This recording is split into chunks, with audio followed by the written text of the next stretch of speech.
When you first take up art, it's quite confusing, all the different types of equipment that is out there. I'm going to talk to you a bit about pencils and show you what different pencils do. So the first pencil we're going to look at is called an H pencil.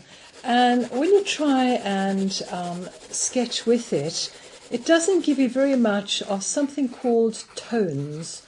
And tones are the lightness and darkness of anything. So an H pencil is quite hard, whereas if you look at you get H and then you get HB, and then right at the bottom of this scale you get a 9B.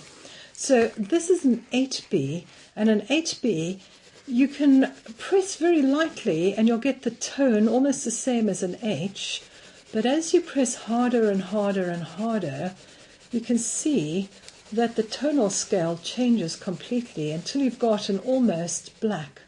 The 9B goes even darker than that. This is a 9B. So I quite like working with either a 6B or an 8B or a 9B, because what is useful to know is if you press very lightly, you're going to get your very light tones, but as you add more pressure to your pencil, you can get a full tonal scale, and you can even change and put loads and loads of pressure on, and that just makes your ability to sketch and give something a little bit of form so much easier. Another thing you need to learn is how to hold a pencil. If you hold it as if you're writing with it, you're only just using the point.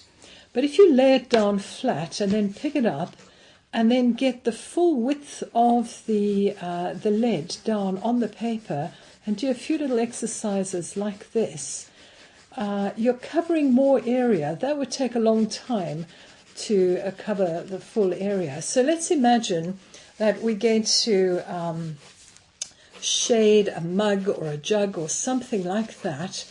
And let's imagine that the light is coming from this direction.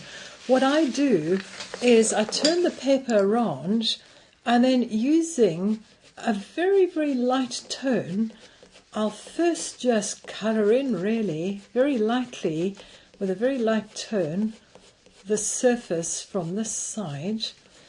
And I'll also fill in the centre like that.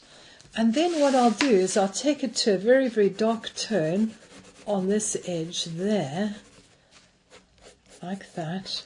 And then here's quite a clever little trick. I use circles, but I use my lead down flat. And by using little circles like this, and I've got my fingers underneath, it controls how much pressure I've actually put on the pencil. And what I'm trying to do is get rid of any steps. And that way, I can move between holding it as if I'm writing with it to put lots and lots of pressure on, or holding it as if I'm sketching with it by moving it right down and just picking it up and getting the lead down flat. And that gives you the tonal range that you're after and the form that you're after.